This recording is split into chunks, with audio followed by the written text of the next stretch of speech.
The next stop on my journey is in Ontario. It's one of the most famous places on this earth, a natural phenomenon that so many tourists want to see when they come to Canada. I've come to the honeymoon capital of the world, Niagara Falls. And in order to really see how big it is, I've decided to see it from the sky with the help of a helicopter.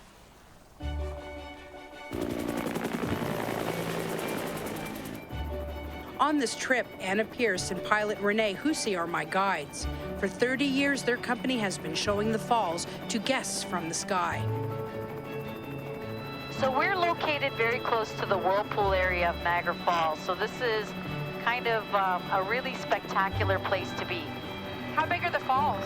There are about 6 million bathtubs of water per second falling over the falls at any given time. So the most water volume of any falls in the world is from Niagara Falls. It's kind of cool. Wow, this is beautiful with the water all here, making its way.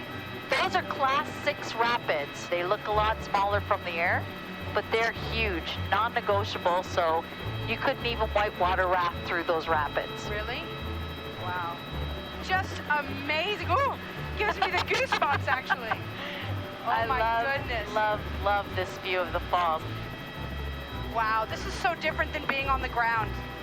Oh, it's incredible from here. You actually get to see how the falls make sense from here, because you're actually seeing the water flowing from Lake Erie on the one side to Lake Ontario on the other. So it's literally funneling between two Great Lakes. It is kind of scary, though. They seem quite powerful. Oh, they're very powerful. Niagara Falls sits in the middle of New York in the USA and in Ontario in Canada. It is one of the world's greatest sources of hydroelectric power. There are 2 hydro generating stations in Ontario and 1 across the border in New York State. Together they supply 1/4 of all power used in New York State and Ontario. So Renee, tell me about you. Tell me what you think of the falls. When I think of the falls, I've seen them 35,000 times, and it never gets old. Every day is different, especially in the winter. It looks crystal clear in the winter, and we got the nice rainbows in the summer. So yeah, every day a little different, but it never gets old. We have people from all over the world. I think last time I checked, there was 12 million visitors. You know, we can think of a country, we are pretty sure we flew them. So I've heard that some people go to the falls to feel good. Tell me a little bit about that. Niagara Falls is one of the creators, the best creators of negative ions in the world. So negative ions make you feel good. So when they say this is the honeymoon capital of the world, I think the negative ions have something to do with it. It's not just the romance. I don't think it's just the romance. I think it's a chemical thing. Wow, seeing the falls from the sky is just magnificent. But I've seen those boats below, and now I want to feel that mist on my face.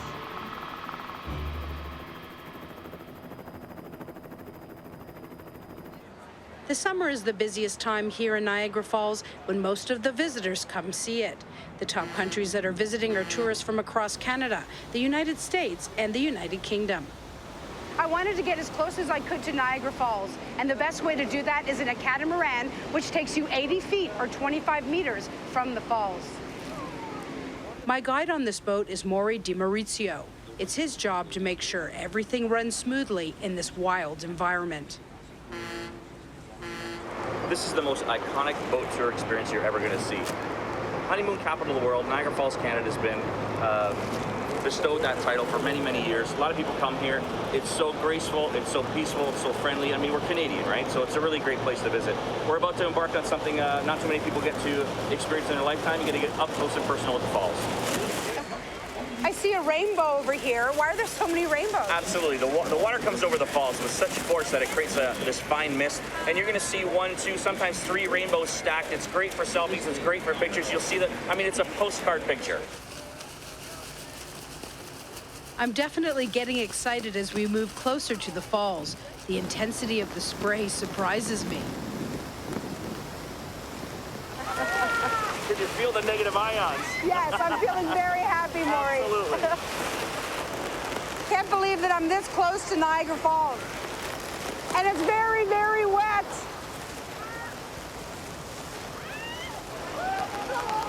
Wow.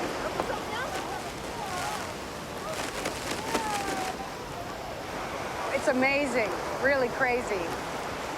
The best part is that you can see the swirl of the water, and you can see how powerful it is below.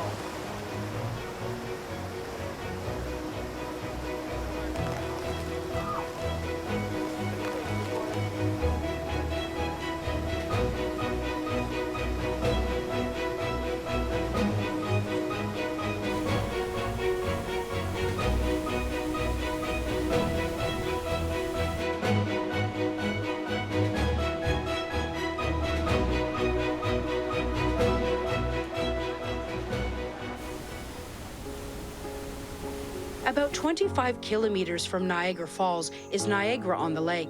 This area is in the heart of Ontario's wine region and attracts visitors from all around the world. Today, the province of Ontario produces 71% of all Canadian wine.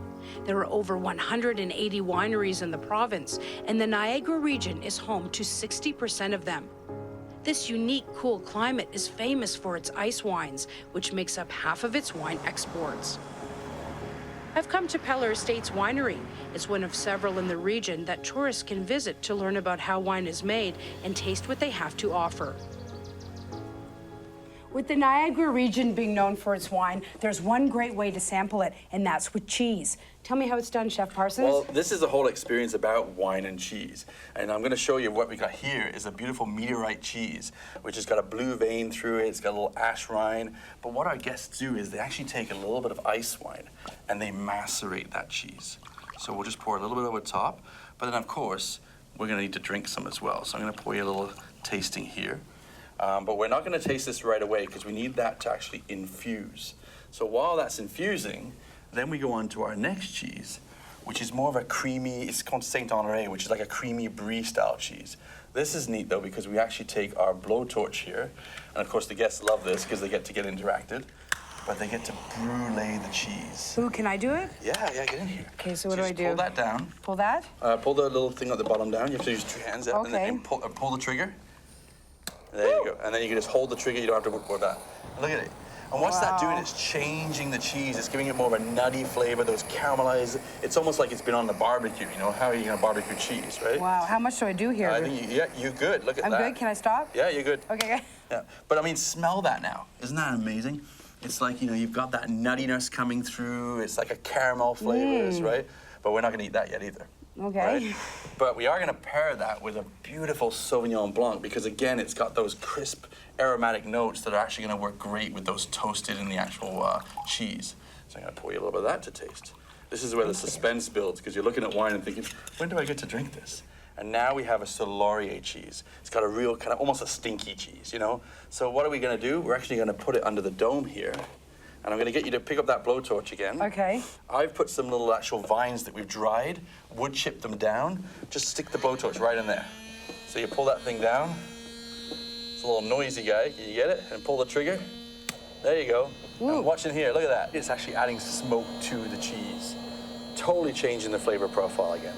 So the last one is a Meritage, which is a beautiful blend. It's got a little spiciness to it, a little almost red fruit like cherries, which I think is going to go great with the smoke. But what we want to do is go back to our first one now. So if you want to just pull a little bit of cheese out of here, I'm going to pass that to you. Okay. All right. Now, take that with your hand there. Okay, thank you. All right. You got it? Yep. Just going to take a little bit. And what you want to do is take a bite. Move it around your mouth. Taste the sweetness of the ice wine. Now try it with wine. You see that? So what it's doing is really opening up the flavors of the cheese. It's working with the sweetness that's going on there. You got sweetness in the wine, but what's interesting is with this wine, there's almost little pear notes in there. You know, Riesling ice wine has a great acidity to it. So also the fatty creaminess of the cheese, the acidity cuts through that and makes it all balance. This is delicious. Isn't that great? Can I keep eating it? You can keep eating it. But we got another cheese to move on to here. So now we're going to move on. And this is where it gets nice and gooey. So I'm going to give you a little napkin here. Okay, thank you. But the next one, so now we have the Sauvignon Blanc. So this one is really fresh, crisp, herbaceous wine. And then just dig in there and pull a piece of that cheese out.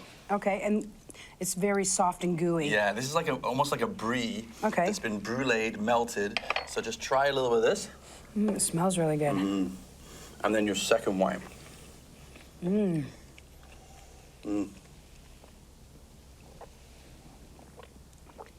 It's delicious. You see that? So it changes it. Now it's almost got like a dry feel on your mouth. It allows the herbs to kind of come out in the wine.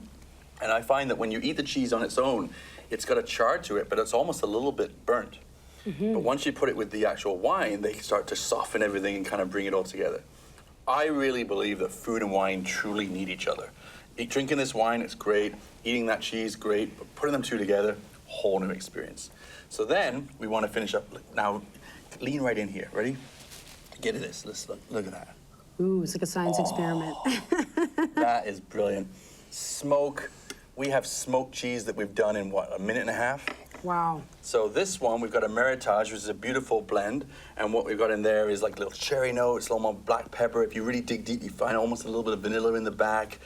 So take a little piece of that cheese, which is a real stinky cheese, which on its own, Whoa. yeah, great, eh? Very stinky. Oh, yeah. So you eat that.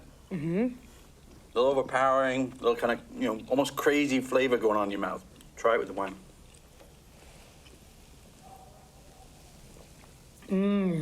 That's my favorite, actually. Isn't that cool? Everybody has, because you know, some people like sweet, some people like that little herbaceous, some people like this one. There's a little oak in here as well. Oh, and it's so good. it really works because the toastedness of the smoke and the oakiness in the wine, and then the fruit actually makes that oak not too dry on your palate. Again, we're creating whole new flavor experiences. Wow. Do you mind if I drink the rest of my ice wine? Please enjoy it. Thank Here. you. Cheers. Oh. No worries.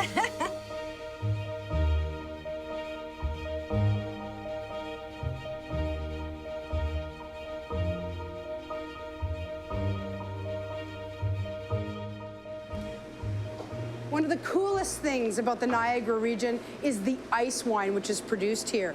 And at Peller Estates Winery, they have a minus 10 degrees Celsius cold room, which simulates the picking and growing seasons of the grapes. Tell me about it, Emily. Okay, so ice wine is a sweet dessert style wine that we make here in Ontario. And we grow the grapes all year, and then after we pick our table wine, we leave those ice wine grapes until the middle of the winter. And then when it's minus 10 degrees, we pick those frozen grapes and press them just to get that one perfect, sweet, flavorful drop from each grape. Can we try some? Yeah, absolutely. Thank you. So here we've got a Vidal Blanc, which is a hybrid grape that we use a lot here in Ontario for ice wine. So I'm gonna pour this golden colored wine for us to taste. It does look like gold. So first we're gonna start by swirling this and just stick your nose right in there. Oh, yeah. And so you're gonna smell lots of apricot, maybe a little bit of peach, some nice honey flavors. And then when you taste it, you're gonna get a really sweet, but nicely balanced with acidity, and it's just gonna coat the whole inside of your mouth. Wow. It's quite powerful, actually. Oh yeah, it's so strong and just hits all your senses all at once. Wow. That's delicious. Yeah, it's beautiful, isn't it? So what's the red one? So let's give that one a try too. Totally different smell. Yeah, so it's just nice strawberry, and when you taste it, it's gonna be like drinking a spoonful of strawberry rhubarb jam. Mmm. Whoa. That's really sweet but tart. It's like, whoa. Yeah, so that's what we look for as winemakers, is to balance that sugar that you get from the ice wine grapes with nice acidity and that roundness that just makes this beautiful balanced wine. Can you just explain to me as a winemaker a day in the life of someone who's making ice wine? So usually we're watching the temperatures, so we have to get to at least -8, but really the best temperature is minus 10 degrees Celsius. So we'll watch the temperatures, and then the growers will be out usually at 4 in the morning. That's when we hit that temperature. They'll go out and pick it, and we actually have our growers press the ice wine, and then we go out and we taste it, and we tell them what we like, and they send that juice back to the winery, and that's where we take over. Do you find that people find this room interesting? Oh, absolutely. I mean, look around this place. It sort of takes you right to the moment where those grapes are growing, those poor people at 4 o'clock in the morning who have to pick them when it's freezing. The farmers out on their tractors, yeah. We it really gives you the impression of how cold it actually is when we do this. And how much work it really takes. Yeah, absolutely. Well, cheers to all of you who freeze out there for us to enjoy. Thank you. Cheers.